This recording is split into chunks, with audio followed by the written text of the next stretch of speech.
Grammee Neecie here, asking Belinda a few questions.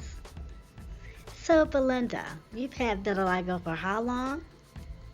And what is your advice to children who get vitiligo so early?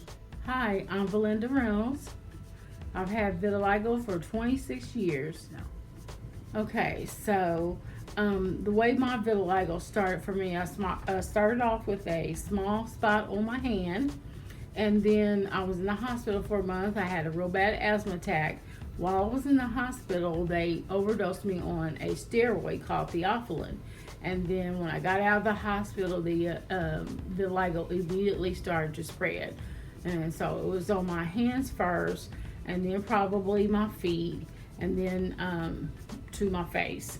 So as you can see, my face is pretty much all the way depigmented, but I still have some brown left, and I like to look at pictures of when I was still brown, but I have come to accept the vitiligo as part of who I am, and only 1% of the population has vitiligo, so I feel like I'm special because I have vitiligo, and I'm part of that 1%, and that's what makes me fearfully and wonderfully made.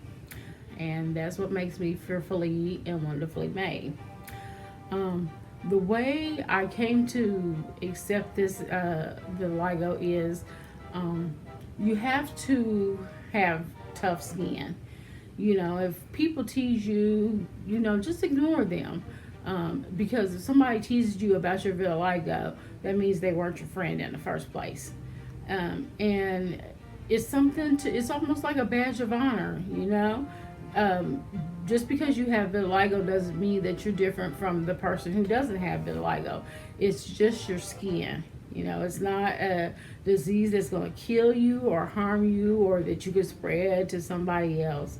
So my advice to, kids and young adults is, you just have to be tough. You have to ignore a lot, smile. If people want to ask you questions about it, don't be afraid to answer the questions about it.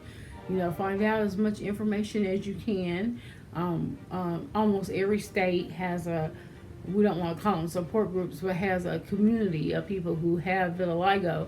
You can join one of those, or you can start something at your school, for people who are really curious about it, or you can invite us, Denise Blanks, and me, Belinda Reynolds, and the other members of our group to come to your school and talk to the other kids about vitiligo.